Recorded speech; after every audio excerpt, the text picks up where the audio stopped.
أعوذ بالله السميع العليم من الشيطان الرجيم.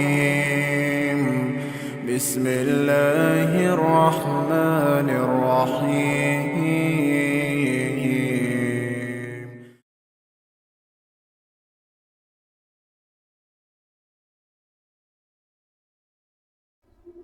Bismillah, Assalamualaikum warahmatullahi wabarakatuh.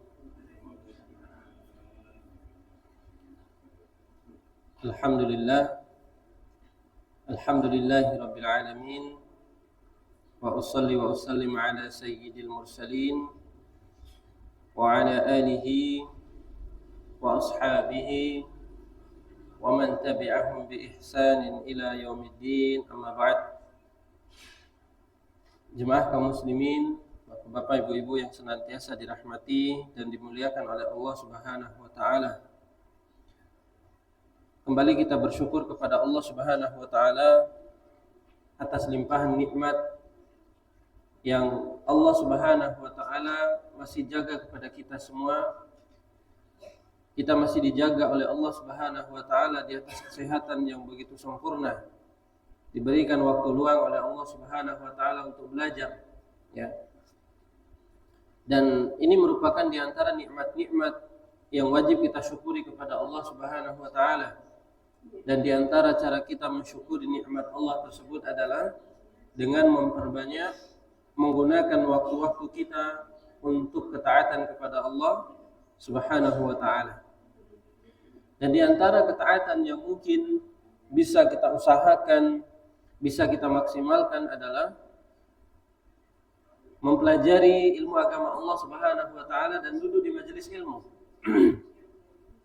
Karena Nabi Shallallahu Alaihi Wasallam menyampaikan, "Majtama'a qaumun fi baitin min buyutillah." Tidaklah suatu kaum berkumpul di masjid-masjid Allah Subhanahu wa taala, wa yatadarasunahu bainahum. Kemudian saling belajar di antara mereka, illa nazalat alaihim sakinah, kecuali orang yang berada di majelis tersebut, kata Allah, kata Nabi Shallallahu Alaihi Wasallam, akan turun ketenangan. Wa ghasyiyatuhumur rahmah, kemudian akan turun kepada mereka rahmat Allah. Wa hafathumul malaikah, dan dinaungi oleh para malaikat, ya. Jadi orang-orang yang berada di atas majelis ilmu itu mereka akan senantiasa dinaungi oleh para malaikat. Wa dzakarahumullahu fi man indah, dan para malaikat tersebut menyebut nama-nama orang-orang yang berada di majelis ilmu di hadapan Allah Subhanahu wa taala. Ya, mereka akan mengatakan, "Ya Allah, fulan hari ini di atas majelis ilmu. Ya Allah, fulan hari ini berada di atas majelis ilmu." Sehingga amalan kita bermajelis ilmu dicatat oleh Allah Subhanahu wa taala sebagai amal saleh di sisi Allah Subhanahu wa taala. Dan kita berdoa kepada Allah Subhanahu wa taala, semoga kita semua diberikan kemudahan oleh Allah Subhanahu wa taala untuk istiqomah menjalankan ketaatan-ketaatan kepadanya. Baik jemaah yang dimuliakan Allah Subhanahu wa taala, pada kesempatan ini kita akan melanjutkan kembali pembelajaran kita pada bab tentang fikih haji, ya. Karena pelaksanaan haji ini, jemaah yang dimuliakan Allah Subhanahu wa taala, termasuk di antara rukun Islam yang wajib kita pelajari bagaimana tuntunannya sesuai dengan sunnah Nabi kita Muhammad sallallahu alaihi wasallam. Dan pada pertemuan sebelumnya kita sudah membahas tentang apa itu haji tamattu, haji qiran, dan juga haji ifrad. Ya, haji tamattu itu adalah haji yang pelaksanaannya adalah dimulai dengan umrah terlebih dahulu. Ya, haji tamattu adalah haji yang pelaksanaannya itu dimulai dengan umrah terlebih dahulu. Dan pada pertemuan sebelumnya kita sudah menyebutkan tentang waktu haji itu dia dimulai dari bulan apa? Ya, dari 3 bulan pertama, ya. Dari Syawal, Dzulqa'dah, Dzulhijjah. Jadi dimulai pelaksanaan bulan-bulan haji itu adalah dari Syawal, Dzulqa'dah, kemudian Dzulhijjah. Ketika seseorang ingin melaksanakan haji tamattu dan dia berangkat dari bulan Syawal, dia tentunya melakukan umrah terlebih dahulu, kemudian melakukan tahallul pertama. Ya. Atau misalnya dia berangkat di bulan Dzulqa'dah, sambil menunggu bulan-bulan haji dia umrah terlebih dahulu. Kemudian nanti setelah umrah dia melakukan tahallul yang pertama sebagaimana umrah pada umumnya, kemudian sambil menunggu pelaksanaan haji. Ya, jadi seperti itu yang dimaksud dengan haji tamattu, umrah yang dimulai dengan haji yang dimulai dengan umrah terlebih dahulu. Ya. Jadi haji tamattu ini kenapa dinamakan haji tamattu? Ya, para ulama menyebutkan tamattu dalam bahasa Arab itu artinya berlezat-lezat, ya. Disebut dengan haji tamattu itu karena dua sebab. Yang pertama, setelah dia melakukan umrah tadi, misalnya dia berangkat di bulan Syawal atau Dzulqa'dah, dia akan umrah dulu. Ya, setelah dia melakukan umrah terlebih dahulu, sambil menunggu tibanya waktu haji, dia boleh mengganti bajunya, dia boleh memakai minyak wangi, atau boleh mendatangi istrinya.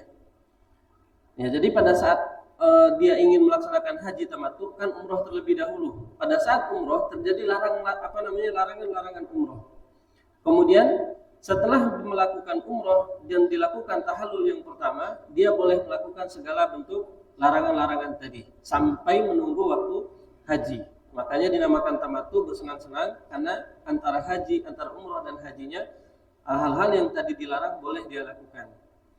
Kemudian yang kedua kata para ulama adalah, ya, kenapa dinamakan haji tamattu? Karena satu safar, ya, ia bisa haji sekaligus, umrah sekaligus. Ya, jadi dalam satu perjalanan dinamakan haji tamattu karena dia bisa melakukan umrah sekaligus plus haji dalam satu perjalanan. Jadi sehingga dia mendapatkan dua keutamaan sekaligus. Ya, tapi haji tamattu ini sebagaimana Allah Subhanahu wa taala sebutkan dalam Al-Baqarah ayat 196, "Faman tamatta'a bil umrati ilal hajj famastaysara minal hajj." Kata Allah Subhanahu wa taala, maka barang siapa yang ingin mengerjakan umrah dulu sebelum haji, maksudnya haji tamattu tadi, maka dia wajib membeli hewan kurban. Ya, jadi dia harus menyembelih hewan kurban atau yang disebut dengan hadiyu. Nah, itu orang yang melakukan haji tamattu. Kemudian haji qiran, ya. Haji qiran itu adalah haji yang menggabungkan niat umrah sekaligus plus haji dalam satu pelaksanaan. Ya. Jadi haji qiran itu artinya bahasa itu menggandengkan atau menggabungkan.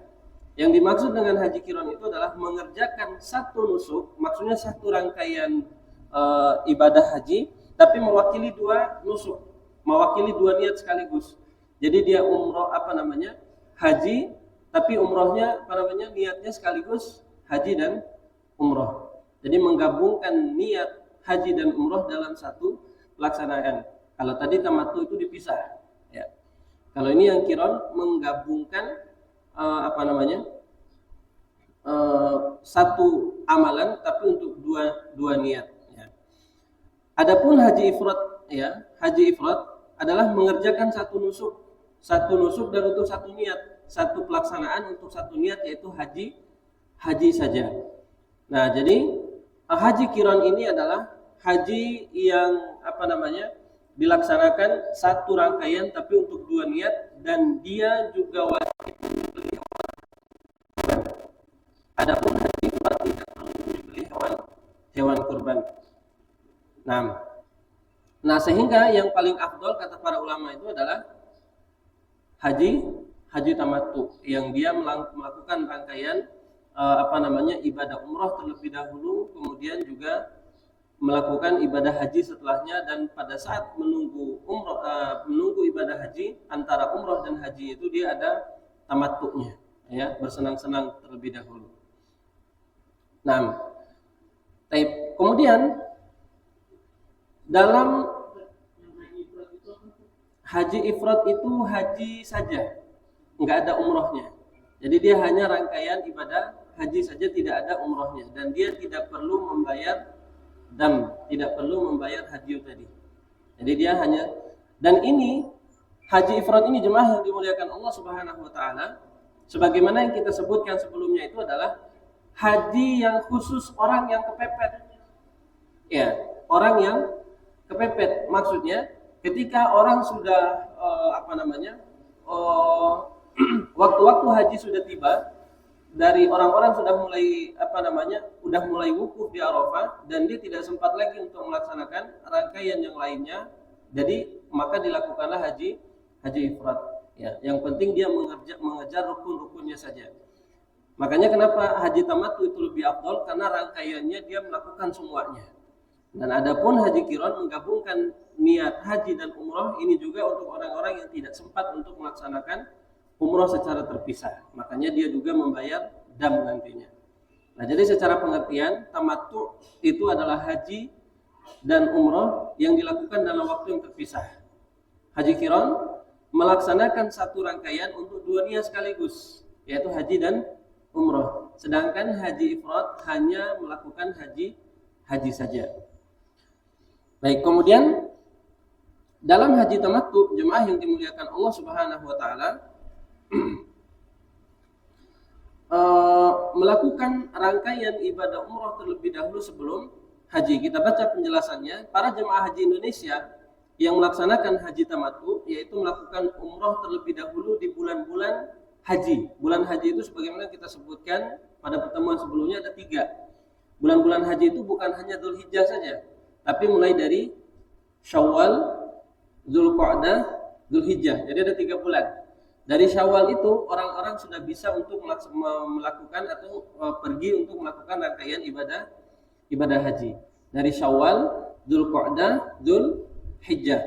Pada saat dia melaksanakan atau berangkat di bulan Syawal untuk melakukan niat haji, tentunya di bulan Syawal atau Dzulqa'dah ini dia bisa umroh terlebih dahulu.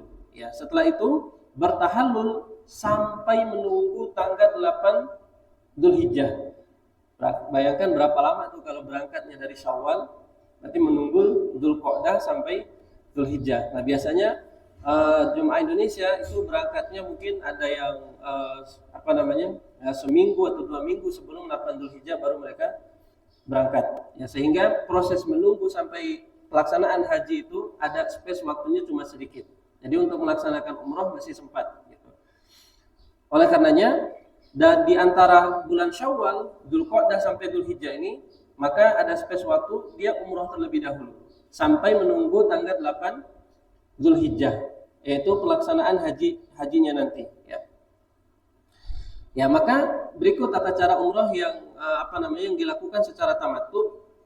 Ada 4 kegiatan inti. Ya, pertama, umroh terlebih dahulu yaitu ihram dari tempat mikot, ya, kemudian tawaf di Ka'bah, sa'i, kemudian menggundulkan kepala bagi laki-laki. Kalau perempuan hanya memendekkan rambut.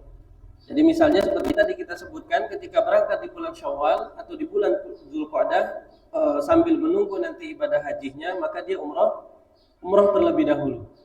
Pesawat misalnya landing di Madinah, maka di mana tempat dia mengambil mikot? Ya, namanya di Dzulhulaifah atau Bir Ali. Nanti diantarkan oleh bis sampai di tempat mikot. Pada saat di tempat mikot ini dia mengambil ihram, membacakan niat untuk melaksanakan umroh terlebih dahulu. Labbaik Allahumma umratan. Kalau yang tadi haji qiran menggabungkan 2 niat sekaligus. Labbaik Allahumma umratan wa hajjan. Sedangkan tamattu dipisah. Nanti ihramnya haji beda lagi. Ya. Nah, sehingga pada saat sampai di tempat mikot dia ihram. Kemudian berangkat dari Madinah ke Mekah. Setelah itu dia melakukan tawaf 7 kali, kemudian sa'i, kemudian menggundulkan kepala, selesai pelaksanaan umrohnya. Tinggal menunggu sampai waktu haji. Dan pada saat menunggu umroh, dari umroh ke waktu haji, dia boleh melakukan apapun yang menjadi larangan-larangan umroh. Ya. Apa itu? Orang lagi pesta kali. Ya. Nah, sekarang kita akan bahas tentang larangan-larangan umroh. Ya. Jadi ada larangan-larangan yang tidak boleh dikerjakan oleh jemaah umroh. Ya. Jadi jemaah umroh itu terlarang melakukan beberapa perkara. Yang pertama adalah memotong kuku atau memotong memotong rambut, mencukurnya atau membotakkannya. Suara bisa kedengaran ya? Ada itu apa? Oh, besan. Masya Allah. Ya, baik. Ya, alhamdulillah. Baik, larangan yang pertama bagi orang yang melakukan umroh tadi, yang pertama adalah memotong, kemudian mencukur atau mencabut rambut di semua tubuh. Rambut kepala, ketiak, dan rambut atau bulu-bulu yang lainnya terlarang untuk dicabut, dipotong atau dicukur. Ya, jadi orang-orang yang melakukan ihram tadi seperti yang kita sebutkan, ketika datang di bulan Syawal atau Dzulqa'dah, dia akan melakukan umrah terlebih dahulu. Pada saat sampai di tempat ihram ini secara bahasa artinya mengharamkan. Ihram itu secara bahasa artinya mengharamkan. Pada saat dia masuk di tempat ihramnya, kemudian membaca niat labbaik Allahumma umratan, maka nanti akan ada pengharaman-pengharaman yang tidak boleh dia lakukan. Sama halnya seperti sholat, misalnya ketika Nabi Shallallahu Alaihi Wasallam mengatakan miftahus sholah at-taharah. Kunci daripada sholat itu adalah dengan bersuci. Wa tahrimuhu at-takbir, pengharamannya dengan takbir. Wa tahliluhu as-salam, kemudian penghalalannya adalah dengan salam. Jadi antara setelah takbir sampai dengan salam ini ada hal-hal yang tidak boleh dilanggar. Berbicara, banyak bergerak, maka akan membatalkan sholat. Maka sama seperti halnya umroh, ada hal-hal yang terlarang yang nanti bisa mengurangi nilai kadar haji dan umrohnya, dan juga ada pelanggaran yang itu bisa membatalkan umrohnya sama sekali. Ya, jadi yang pertama adalah apa tadi? Larangannya memotong, mencukur atau mencabut bulu-bulu di semua badan. Ya. Yang paling penting adalah rambut. Ya, karena ini yang biasanya sering bisa dijangkau. Kalau yang lain mungkin jarang dijangkau. Ya. Jadi terlarang untuk mencukur rambut, mencabut atau memendekkan daripada rambutnya. Ini termasuk daripada larangan umroh. Kecuali orang yang memiliki penyakit di kepala. Misalnya pada saat melakukan perjalanan umroh tadi, tiba-tiba di pertengahan jalan ada bahaya di kepalanya yang memang kalau tidak disingkirkan itu akan membahayakan kepalanya. Misalnya entah itu nanti gatal-gatal yang sangat berbahaya. Kalau nggak digundulkan nanti akan terus menyebar dan lain sebagainya dan harus diobati, dan cara mengobatinya harus dengan menggundulkan kepala, maka ini tidak masalah untuk dia lakukan. Sebagaimana Allah Subhanahu wa taala sebutkan dalam surat Al-Baqarah ayat 196, wala tahliqu ru'usakum hatta yablughal hadyu mahillah, janganlah kalian memendekkan atau mencukur rambut kalian sampai hewan hadyu itu tiba di tempatnya. Faman kana minkum maridun, siapa yang sakit? Ya, jadi misalnya di kepalanya ada gangguan, au bihi adam min ra'sihi, atau ada gangguan di kepalanya, fa fidyatun min siyam. Kalaupun dia harus memendekkan, mencukur kepalanya, mencukur rambutnya tadi, maka sebagai gantinya adalah dia harus membayar fidyah. Fidyahnya dengan apa? Puasa 3 hari. Itu yang pertama. Kemudian kalau nggak mampu, dia memberi makan 6 orang miskin. Kalau nggak mampu, sembelih kambing. Nah, kira-kira mana yang lebih besar? Jadi boleh pilih dari 3 hal tersebut. Ya, yang pertama adalah puasa 3 hari. Ya, kemudian memberi makan 6 orang miskin. Kemudian menyembelih 1 ekor kambing. Jadi sebagai gantinya tadi mencukur kepala adalah dengan 3 bentuk fidyah tadi. Karena dia harus menggundulkan kepalanya padahal dia belum tahallul. Maka sebagai gantinya adalah supaya umrohnya itu tetap sah, maka sebagai gantinya adalah harus 1 puasa 3 hari, kemudian memberi makan 6 orang miskin dan juga menyembelih kambing. Jadi dia boleh memilih salah satu dari 3 tersebut. Apa itu? Puasanya 3 hari. Lebih afdalnya 3 hari. Ya, lebih afdal 3 hari berturut-turut. Wallahu alam. Tapi dalam hadis di sini disebutkan 3 hari, dan para ulama mungkin menyebutkan tentang hal tersebut boleh dilakukan 3 hari itu berturut-turut, dan itu yang lebih afdal. Ya. Kemudian yang kedua, kalau misalnya dilakukan dengan jarak-jarak yang dekat mungkin tidak masalah juga. Tapi yang lebih afdolnya adalah dilakukan tiga hari berturut-turut. Kemudian kalau nggak mampu puasa 3 hari tadi, kasih 6 orang, kumpulkan 6 orang miskin, kemudian kasih makan kepada mereka.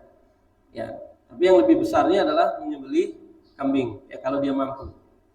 Nah, dan itu adalah hal-hal yang dimudahkan oleh syariat kepada orang-orang yang ada gangguan di kepalanya atau ada sakit. Namun di sini ada pengecualian. Jika kepala itu gatal dan seseorang sedang ihram, yang kalau dia menggaruk itu menyebabkan rambutnya banyak yang rontok, maka kata para ulama ini tidak mengapa. Tidak harus membayar fidyah. Walaupun rambutnya banyak yang rontok, ya, garukannya tersebut membuat rambutnya banyak yang rontok, maka ini tidak masalah. Karena tadi larangannya kan mencabut, merontokkan apa yang lain sebagainya, tapi dengan gatalnya tersebut dia garuk sehingga banyaknya rambutnya yang rontok, ini tidak masalah.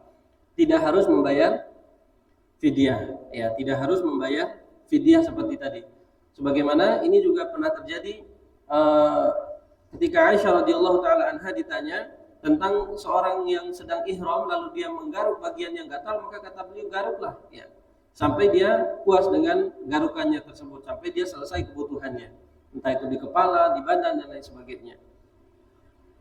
Kemudian namun kata para ulama, jika dipotong seluruhnya, para ulama sepakat harus membayar fidyah. Adapun kalau bentuknya cuma garuk tadi merontokkan sebagian rambutnya, maka ini tidak masalah. Nah, kemudian di sini juga kita sebutkan tentang beberapa prasangka jemaah haji atau umrah. Ada yang berprasangka misalnya kalau dicabut dengan sengaja satu helai, ya, ada rambut yang rontok, maka nanti harus sembelih 1 ekor kambing, dua kali rontok, 2 ekor kambing, 3 kali rontok, 3 ekor kambing. Ya, ini menyulitkan jadinya. Nah, jadi seperti itu ringkasannya. Kalau terpaksa harus mencukur karena sakit, maka dia harus membayarnya dengan fidyah. Kemudian yang kedua, kalau garuk yang menyebabkan rontok dan memang kita nggak sengaja untuk melakukan hal tersebut, maka itu tidak masalah. Tidak ada membayar fidyah pada saat itu. Kecuali memang digundulkan seluruhnya, maka baru diganti dengan fidyah. Nah, hal itu yang berkaitan dengan mencukur rambut. Kemudian yang kedua larangannya adalah memotong kuku tangan atau kuku kaki. Kata Ibnu Munzir, wa ajma'u ala anna al-muhrim mamnu'un min akhdhi al-farihi. Sepakat para ulama, kata beliau, bahwasanya orang yang sedang berihram tidak boleh diambil kukunya atau tidak boleh dipotong kukunya. Kuku tangan, kuku kaki semuanya terlarang untuk dipotong. Nah, kuku di sini mencakup semua, tangan, kaki. Jadi kalau ada orang yang memotong kuku tangannya, memotong kuku kakinya, maka ini terlarang ketika ihram. Kemudian yang kedua, para ulama sepakat jika kuku yang pecah, misalnya nih, pada saat perjalanan ada kuku yang terkelupas dan itu sangat mengganggu, ya, mengganggu perjalanan aktivitas umroh, kadang nyangkut di kain ihramnya karena kuku yang pecah tadi. Kemudian dia kelupaskan kukunya atau dia buang kukunya, kata para ulama sepakat ini tidak ada fidyah. Ya, tidak ada fidyah. Kadang ada sebagian orang yang memberatkan jemaahnya, wah itu harus bayar fidyah, kasih makan 6 orang misalnya pada saja. Maka hal-hal seperti ini kata para ulama tidak perlu membayar fidyah. Kecuali dia memotong semua kukunya, maka ini baru dia boleh membayar fidyah dengan cara memberi makan 6 orang miskin. Kemudian yang ketiga, kalau dia hanya sengaja menyingkirkan sengaja nih, dia melakukannya dengan sengaja, memotong 1 kukunya, 2 kukunya, 3 kukunya, enggak semua. Kalau tadi sepakat para ulama semuanya dipotong, semua kuku tangan, semua kuku kaki, baru dia membayar fidyah. Kalau cuma 1, 2, 3, kata para ulama dia hanya memberi makan kepada orang miskin 1 genggam untuk 1 kuku yang dia potong. Jadi dia mengambil makanan pokok, kemudian 1 genggam untuk satu kuku yang dia potong. Ya. Satu kuku yang dia sengaja potong, maka membayar dendanya dengan satu genggam makanan pokok, yaitu denda yang harus dia bayar ketika dia sengaja mencabut 1, 2, 3. Kalau mencabut semuanya, maka dia memberi makan 6 orang miskin. Ya, kemudian yang berikutnya adalah memakai minyak wangi. Ini juga larangan bagi jemaah yang melakukan ibadah umrah. Ya, kata Nabi SAW dalam hadis yang diriwayatkan oleh Imam Bukhari, la talbasu minathiyab syai'an massahu za'faran wala warsh. Kata Nabi SAW, janganlah kalian memakai baju atau kain yang terkena za'faran dan warsh. Za'faran ini nama dari minyak wangi. Nama dari minyak wangi.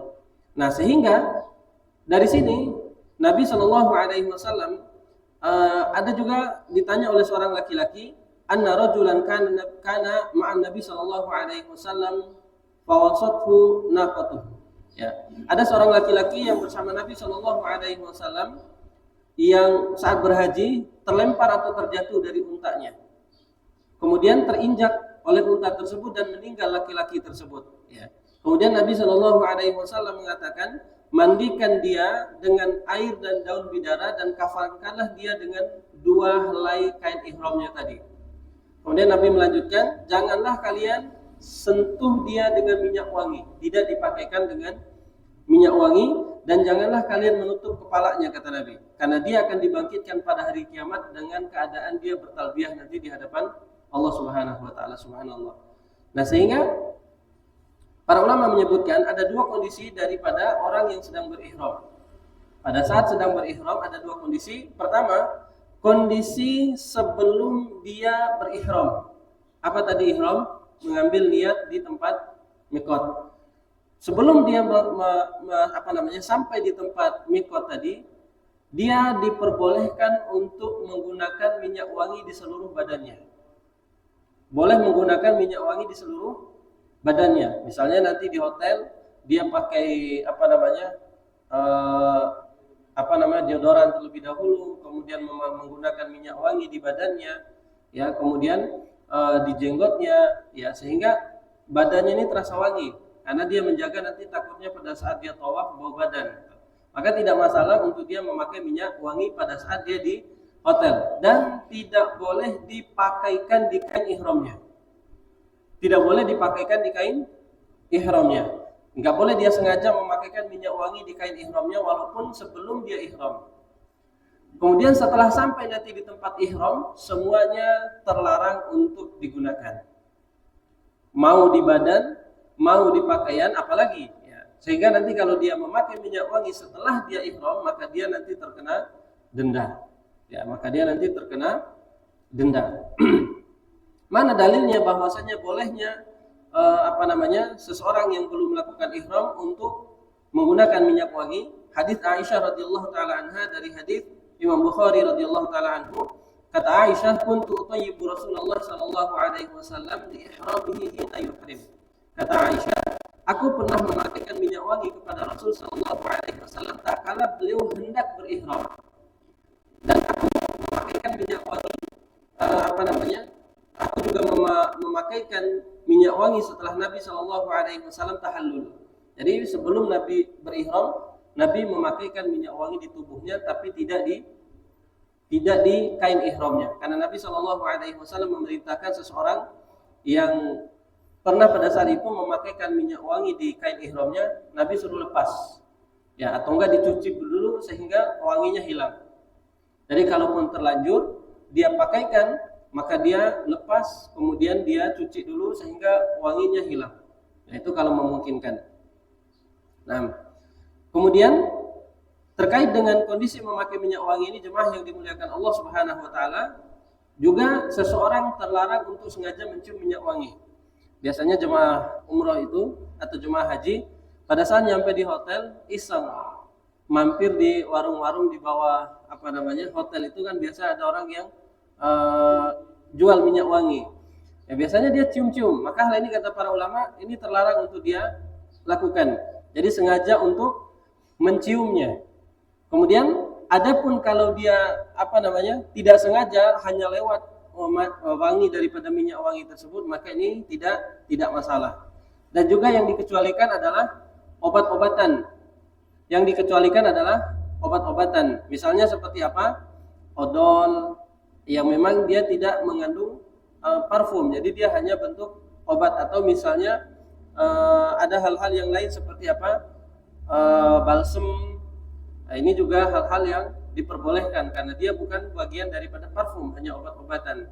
Tetapi seperti halnya minyak wangi, aromaterapi, ini ada minyak wanginya, maka terlarang untuk digunakan. Tapi obat-obat yang tidak mengandung minyak wangi maka tidak masalah untuk digunakan. Nah, jadi itu yang berkaitan dengan memakai minyak wangi.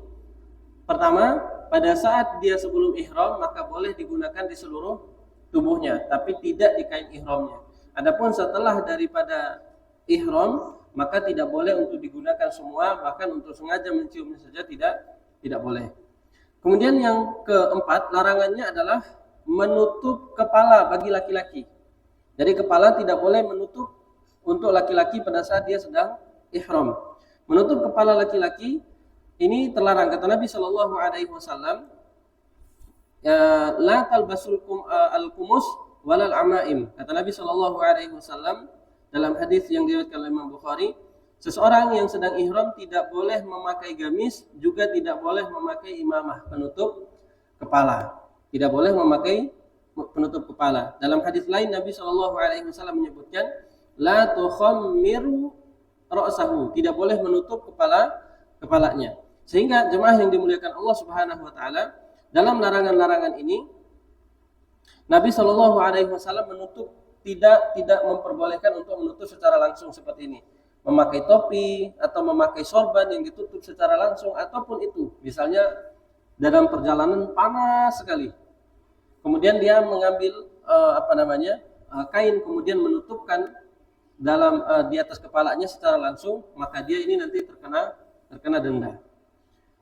Adapun yang tidak bersentuhan langsung dengan kulit kepala, maka ini tidak bermasalah. Sebagaimana pernah dari Ummu Husain pernah meriwayatkan dari Nabi Shallallahu Alaihi Wasallam, kata beliau, aku pernah haji bersama Nabi Shallallahu Alaihi Wasallam dan mendapati Usamah dan Ali ini sedang menaungi Rasul Shallallahu Alaihi Wasallam dengan kain. Jadi Nabi di atas unta, kemudian mereka menaungi Rasul Shallallahu Alaihi Wasallam supaya tidak kepanasan itu dengan kain. Nah, sehingga kalau kita umrah atau haji kemudian menggunakan payung, maka ini tidak masalah karena tidak bersentuhan langsung dengan kepala. Tapi kalau menutupnya secara langsung, ini yang tidak diperbolehkan karena nanti dia akan membayar denda. Kemudian yang berikutnya larangannya adalah memakai pakaian yang berjahit yang membentuk daripada anggota badan. Larangan memakai pakaian yang berjahit yang membentuk daripada anggota badan. Seperti apa? Misalnya kaos tangan yang membentuk bagian tangan, kaos kaki yang membentuk bagian kaki, apalagi misalnya seperti celana dalam yang membentuk bagian tubuh, kaos dalam. Jadi semuanya tidak boleh dipakai dalam keadaan sedang ihram.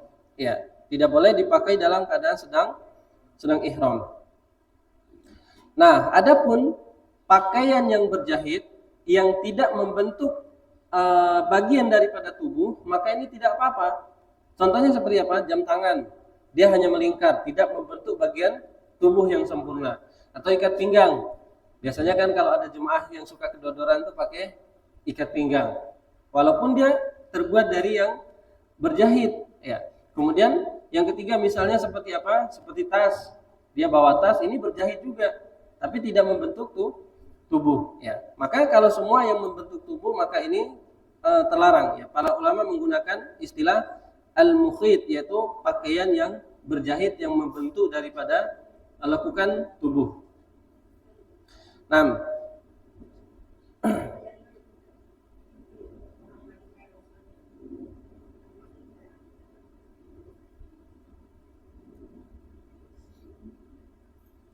Nah, kita baca ada beberapa hal yang disebutkan oleh para ulama. Seandainya ada seseorang yang menenun celana sehingga membentuk celana dalam ada jahitannya, misalnya seperti tenunan yang biasa kita pakai, maka ini tidak boleh, ya.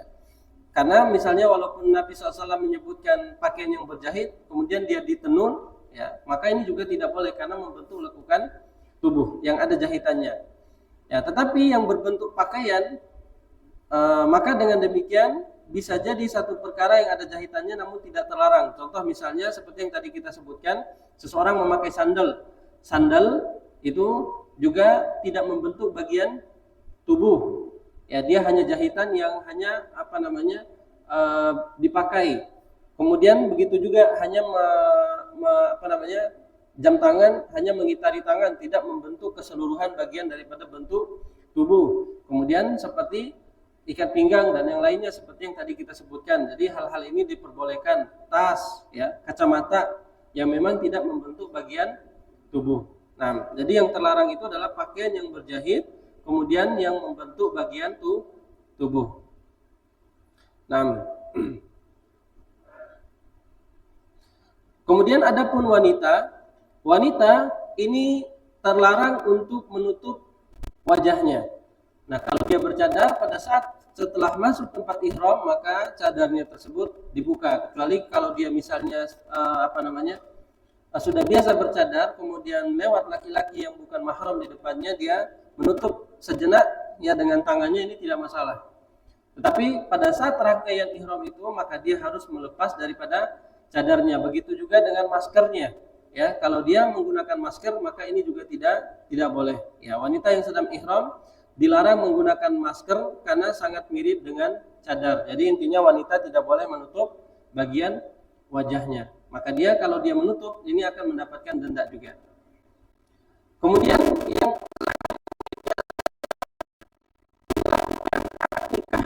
dan menikahkan melakukan menikahkan dan melamar sekaligus. Kata Nabi SAW dalam hadis yang disebutkan oleh Imam Muslim, la tankihul muhrimu wala yunkahu wala yakhtubu. Kata Nabi SAW, tidak boleh seseorang yang sedang ihram menikah kemudian menikahkan dan juga melakukan akad lamaran pada saat dia sedang ihram. Nah, sehingga dari hadis ini, seseorang yang pertama terlarang itu adalah la yankihu, tidak boleh orang yang sedang ihram menikah. Jadi pada saat sedang melakukan ihram tiba-tiba dia menikah, ya, antara perjalanan ketika haji dan umrah, dia melakukan akad nikah, maka ini tidak boleh. Walaupun misalnya pasangannya tidak sedang dalam melaksanakan umrah.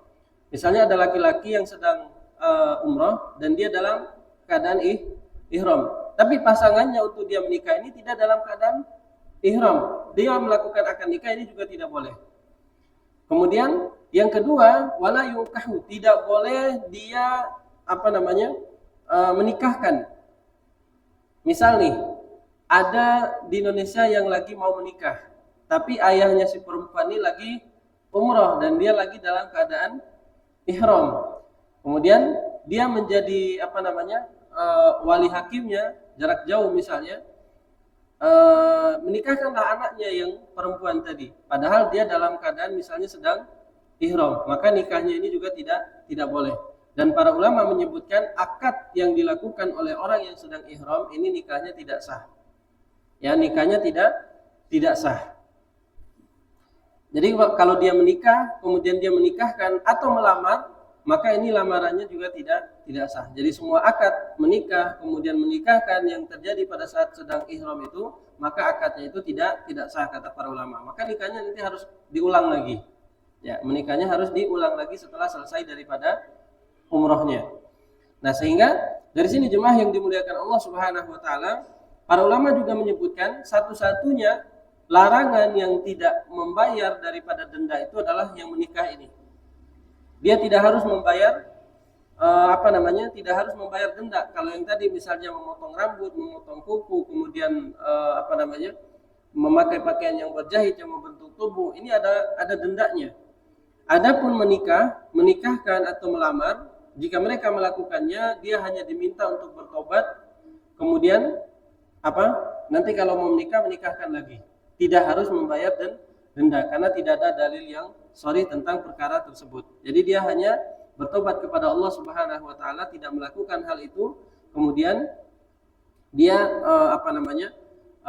tetap melakukan akad nikah yang baru kalau mereka ingin melakukannya nanti. Jadi dilakukan pada saat ihram, maka akad nikahnya tidak sah. Kemudian larangan yang berikutnya adalah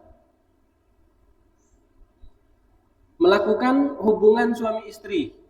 Ya, melakukan hubungan suami istri. Ya, ini termasuk daripada larangan yang membatalkan ibadah haji dan umrah kalau dilakukan dengan sengaja. Kata Allah Subhanahu wa taala, "Al-hajju asyhurun ma'lumat, faman farada fihinna al-hajj fala rafath." Dalam surat Al-Baqarah ayat 197, sesungguhnya haji ada bulan-bulan yang diketahui. Barang siapa yang melakukannya, ya, atau yang menetapkan hatinya untuk berhaji di bulan tersebut, maka tidak boleh melakukan perbuatan rafath. Kata para ulama, makna daripada rafath ini ada 3. Yang pertama adalah berhubungan suami istri. Itu makna rafath dalam ayat ini adalah melakukan hubungan suami istri. Kemudian yang kedua kata para ulama adalah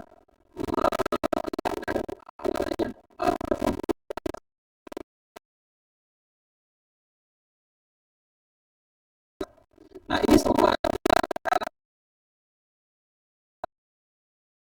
jika melakukan pelanggaran tersebut dengan istrinya tak kala sedang haji, maka ada beberapa perkara yang menimpanya. Di antaranya kata para ulama, hajinya rusak atau batal.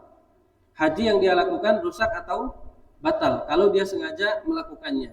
Ya, jika seseorang tersebut berhubungan dengan istrinya misalnya sebelum wukuf di Arafah, ya, maka ini termasuk daripada larangan-larangan. Kemudian yang kedua, ya, dia tetap harus melanjutkan ibadah hajinya walaupun nanti hukuman hajinya itu tidak batal, tapi dia tetap harus berkewajiban untuk melaksanakan hajinya sampai selesai, ya. Sehingga nanti dia harus membayar fidyah di akhir.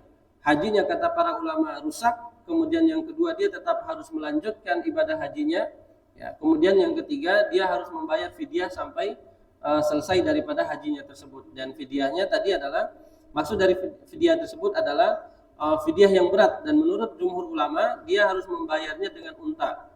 Subhanallah, bukan yang tadi kita sebutkan. Kalau tadi fidyah yang kita sebutkan itu apa?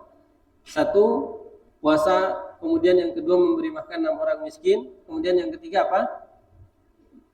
Sembelih kambing. Nah, kalau melakukan hubungan suami istri ini bukan itu fidyahnya. Dia fidyah yang berat. Itu dia harus menyembelih unta. Ya, dia harus menyembelih unta. Ya, dia nanti harus membayar unta kalau melakukan hal tersebut. Jadi berat hukumannya. Makanya diperintahkan untuk senantiasa bersabar, ya. Ya, dan ini berlaku untuk laki-laki dan wanita. Jadi si istri kemudian si suami, maka mereka harus membayar jadi unta, ya, untuk 2 orang. Ya, jadi harus membayar unta. Jadi harus membayar unta untuk 2 orang suami istri. Berarti nanti satu unta. Nah, ini yang berkaitan dengan permasalahan berhubungan suami istri, larangan yang berat, ya, sehingga membatalkan daripada ibadah hajinya. Kemudian yang berikutnya adalah memburu hewan darat. Ya, mungkin di zaman kita sekarang memburu hewan itu sudah tidak ada tidak ada buruan lagi, ya. Jadi di sini kita melihat perjuangan daripada sahabat Nabi Shallallahu Alaihi Wasallam dulu. Ketika melaksanakan ibadah haji itu, jemaah yang dimuliakan Allah, dari Madinah ke Mekah itu bisa seminggu perjalanannya. Bayangkan 500 kilo, 450 kilo sampai 500 kilo itu jalan kaki. Belum lagi kalau di jalan makanannya habis. Ya, perbekalan makanannya habis. Kita sekarang naik bis, tidur, nyampe di hotel. Jadi aman. Kemudian ada lagi yang pakai kereta cepat 2 jam nyampe. Ya, ini 2 jam nyampe dari Madinah ke Mekah, cuma 2 jam kereta cepat nyampe. Saking nyamannya kita melaksanakan ibadah haji dan umrah. Dulu di zaman sahabat dari Madinah ke Mekah itu bisa seminggu waktunya. Kalau yang bawa persiapan bekalnya sedikit, tentu mereka akan kelaparan nanti. Sehingga Nabi Shallallahu Alaihi Wasallam menyebutkan larangan tersebut, sebagaimana Allah Subhanahu Wa Taala sebutkan dalam surat Al-Maidah, ya ayyuhalladzina amanu la taqtulus sayda wa antum hurum. Kata Allah, wahai orang-orang yang beriman, janganlah kalian berburu hewan darat dalam kondisi ihram. Jadi ini ujian bagi mereka. Ya, kalau makanannya habis mereka kadang berburu. Sehingga para ulama menyebutkan kalau seandainya pun terjadi perburuan itu, maka dendanya itu harus membayar dengan yang semisal. Contoh, yang paling kecil daripada hewan itu adalah kambing. Kambing itu yang paling kecil untuk membayar fidyah. Kemudian ada juga pakai sapi, kemudian ada juga pakai onta. Misalnya dia memburu burung merpati. Ya, dia memburu burung merpati, dia mendapati burung merpati dalam keadaan dia ihram, kemudian dia membunuhnya untuk dijadikan makanan, maka dia nanti membayar dendanya itu menyembelih kambing, karena itu yang paling kecil. Kalau dia misalnya memburu kuda liar misalnya, atau hewan darat yang semisal kuda, maka dia nanti membayarnya dengan apa? Sapi. Ya, karena itu yang semisal. Ya, kecuali dia memburu unta liar misalnya, kalau ada, maka nanti bayarnya dengan unta. Jadi yang paling kecil itu kambing, kemudian di atasnya sapi, kemudian unta. Jadi sehingga kalau dia memburu burung atau hewan yang di bawahnya itu, maka nanti dia membayarnya dengan kambing. Ya, tapi alhamdulillah kita sekarang jemaah yang dimuliakan Allah benar-benar sudah dimudahkan oleh Allah. Kita umroh dengan nyaman tanpa harus memikirkan perbekalan makanan dari Madinah ke Mekah. Subhanallah. Jadi itu di antara mahadilnya Allah Subhanahu wa taala. Mungkin kalau kita hidup di zaman Nabi susah kita. Makanya karena Allah tahu ya tentang kadar keimanan kita, maka itu pun masih butuh yang nyaman, pakai kereta cepat yang 2 jam nyampe. Subhanallah ya. Nah, itu diantara hal-hal yang yang terlarang untuk dilakukan. Apa saja tadi? Memotong rambut, kemudian memotong kuku, memakai minyak wangi, menutup kepala, memakai pakaian yang berjahit yang membentuk lekukan tubuh, kemudian berburu hewan darat, melakukan akad nikah, melamar atau menikahkan, kemudian melakukan hubungan suami istri, dan yang terakhir itu adalah bercumbu, ya, bercumbu tapi tidak sampai melakukan hubungan suami istri, ini juga terlarang. Ya, maka dia nanti juga harus membayar denda seperti itu. Baik, mungkin ini yang bisa kita sampaikan pada kesempatan ini yang berkaitan dengan larangan-larangan saat ihram. Jadi pada saat ihram itu ada 8 larangan yang tadi kita sebutkan. Ya, maka ini tidak boleh dilakukan oleh orang-orang yang sedang umroh atau haji.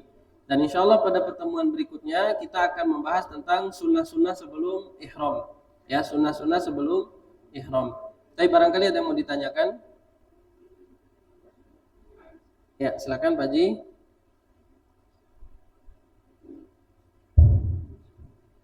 Larangan itu dan keadaan ihram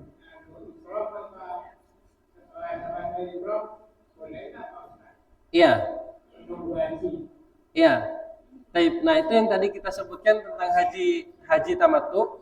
Kalau setelah tahallul umroh, maka boleh dilakukan sampai nunggu haji. Ya, sampai nanti nunggu haji. Dan orang yang haji tamattu nanti pada saat dia selesai daripada umrohnya kan dia nunggunya di Mekah. Maka nanti dia umroh ngambil mikotnya itu dari tempat tinggalnya. Jadi sehingga dia tidak perlu keluar lagi ke Madinah atau kemana, nanti cukup ihramnya itu dari tempat tinggalnya. Ihram untuk melaksanakan haji lagi. Tapi pada saat dia haji tamattu tadi kan umroh dulu, tahallul dulu. Nah, setelah tahallul, larangan-larangan tadi boleh sampai masuk waktu haji. Ya. Baik, ada lagi? Silakan Pak Ji.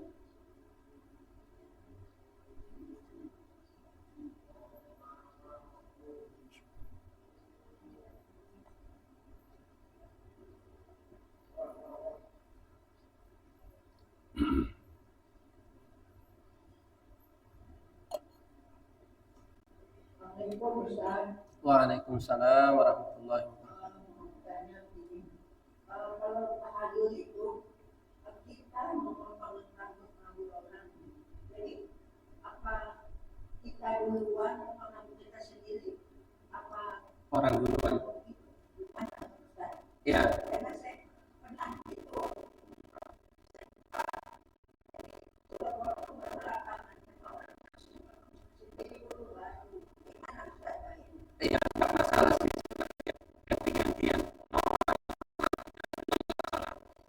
tidak ada keutamaan khusus harus diri sendiri juga nggak apa-apa. Nanti misalnya kalau sudah motong orang lain terus nanti kita dipotong, nggak ada masalah. Karena yang diperintahkan itu adalah tahallul. Bagi perempuan memotong seujung ruas jari, bagi laki-laki yang lebih afdolnya adalah gundul. Ya, kalau dia mengkosor atau tidak mencukur gundul juga tidak masalah sebenarnya. Tapi yang didoakan oleh Nabi Shallallahu Alaihi Wasallam dengan keberkahan itu adalah orang yang memotong rambutnya secara gundul. Adapun perempuan memotong seujung ruas jari, mau dia duluan, teman duluan, nggak masalah. Jadi misalnya ibu pernah memotong duluan teman, kemudian nanti teman ibu nanti motong lagi ibu, itu nggak masalah. Jadi nggak ada afdolnya saya diri sendiri atau orang lain dulu, itu sama-sama aja. Karena yang diperintahkan hanya tahallul.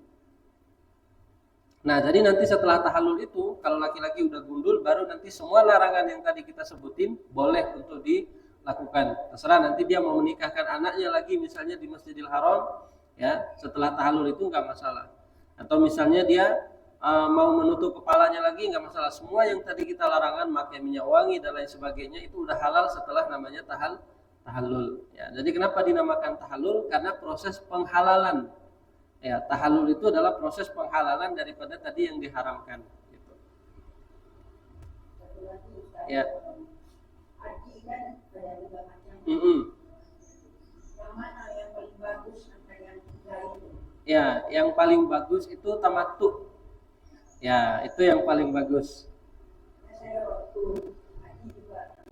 Ya.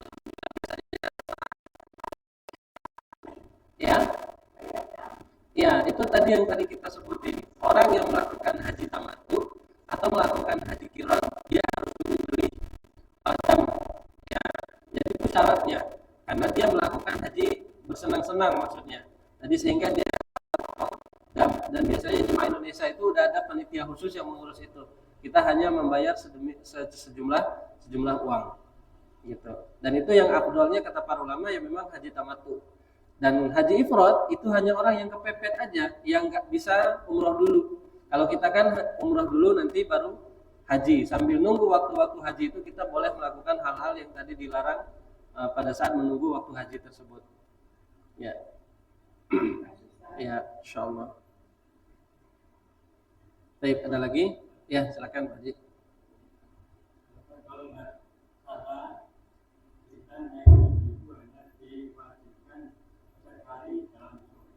Ya. Saya itu merasa kurang puas karena saya itu guru tahun 1998. Masya Allah, 98.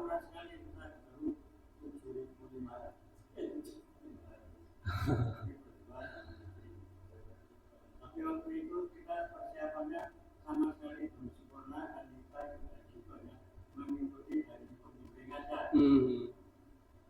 Kami merasa waktu itu belum puas. Iya. Waktu itu kami kesempatan kita ulangi dan umroh. Nanti berangkat lagi insya Allah. Bukan itu. Kita mau negosiasi lagi, tapi sekarang baru baik waktunya maupun Iya. biayanya. Masya Allah. Apakah kita yang negatif?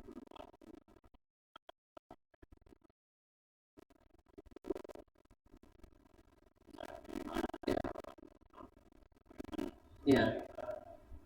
Bisa ini tenang gitu. Iya. Baik, Masya Allah. Dulu memang orang haji itu tahun 90-an begitu daftar bisa langsung berangkat. Ya. Saya mendapat cerita itu Masya Allah nggak perlu jauh-jauh hari daftar. Besok untuk berangkat haji daftar sekarang pun besok berangkat gitu. Karena saking mudahnya dulu dan biayanya masih sangat murah, subhanallah. Kalau sekarang mungkin ini diantara tanda-tanda akhir zaman yang Nabi Shallallahu Alaihi Wasallam sebutkan itu, orang sudah memiliki banyak uang. Satu, rezeki itu dibuka bagi setiap orang, sehingga Nabi SAW sebutkan di akhir zaman itu kalau semua rezeki itu dibuka nanti nggak akan ada orang yang mau menerima sedekah. Jadi kita mau sedekah ke siapapun itu udah jarang nanti di akhir zaman itu. Sehingga saking banyaknya limpahan harta tersebut. Dan ini diantara hal-hal yang memang mungkin Allah buka. Bayangkan dulu orang yang ingin haji itu, satu, dia harus mengorbankan dirinya, karena dulu berangkat hajinya itu mungkin nggak pakai pesawat, ya baru-baru aja pakai pesawat, ya, tahun 80-an ke belakang itu masih berbulan-bulan dari Indonesia pakai kapal bisa sebulan lebih, bahkan 2 bulan ya di laut sehingga sampai di Saudi. Nah ini diantara kemudahan mereka dulu kalau naik haji itu mudah, tapi aksesnya mungkin susah gitu, sehingga lebih membutuhkan keimanan yang kuat. Nah di tahun kita ini waktu kemudian biayanya itu udah satu, waktunya kalau daftar sekarang udah berapa, 20 tahun. Kalau yang mau haji langsung berangkat itu 300 jutaan. Nah, itu subhanallah gitu. Saking luar biasanya sekarang. Nah, tapi yang jadi permasalahannya adalah misalnya dulu kita nggak merasa puas nih dengan dulu perasaan belum ada ilmunya, belum ada ininya tentang permasalahan haji, jadi hanya ikut pembimbing bagaimana tentang umroh kita dan kedudukan umrohnya apakah diterima atau tidak. Nah, diterima atau tidak ini adalah masalah yang berkaitan dengan Allah Subhanahu wa taala. Kalau kita sudah melaksanakannya sudah sesuai dengan perintah Allah, sudah ikhlas tentunya. Jadi berangkat haji itu sudah diniatkan ikhlas kepada Allah, kemudian pembimbingnya membimbing sesuai dengan sunnah, maka insya Allah itu menjadi umrah yang diterima oleh Allah Subhanahu wa taala. Dan belum lagi Nabi Shallallahu alaihi wasallam menyebutkan wal hajjul mabrur laisa lahu jazaa illa jannah. Haji yang mabrur itu enggak ada balasan kecuali dengan surga. Begitu juga Nabi SAW menyebutkan orang yang pulang dari haji itu, kalau dia hajinya bagus, maka dia pulang seakan-akan baru lahir dari rahim kedua orang tuanya. Artinya tidak membawa dosa karena saking besarnya pahala daripada haji tersebut. Jadi tentu kita berdoa kepada Allah Subhanahu wa taala semoga haji yang dilakukan dulu ini menjadi haji yang mabrur. Jadi tidak perlu lagi kita ragu apakah hajinya diterima atau tidak. Maka itu udah urusan Allah Subhanahu wa taala. Yang penting dulu kita udah menjaga ikhlas, kemudian menjaga pembimbingnya juga udah sesuai dengan sunnah, maka insya Allah itu menjadi haji yang mabrur insya Allah. Ya. Nah, jadi sehingga kita tidak perlu khawatir dulu saya belum puas atau lain sebagainya. Ya yang penting 2 syarat tadi udah kita penuhi. Ikhlas dulu, saya udah ikhlas, nggak mengharapkan pujian dan lain sebagainya. Lebih berbeda cerita kalau dulu niat hajinya memang untuk dipuji sama tetangga misalnya supaya dikatakan sebagai haji dan lain sebagainya, berarti udah salah niat gitu. Tapi insya Allah kalau niat ikhlasnya kita jaga, kemudian kita sudah dibimbing sesuai dengan sunnah Rasul Sallallahu Alaihi Wasallam, maka itu insya Allah menjadi haji yang mabrur insya Allah. Baik, ada lagi?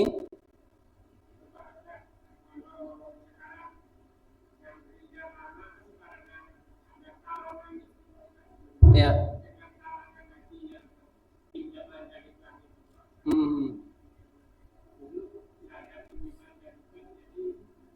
Langsung.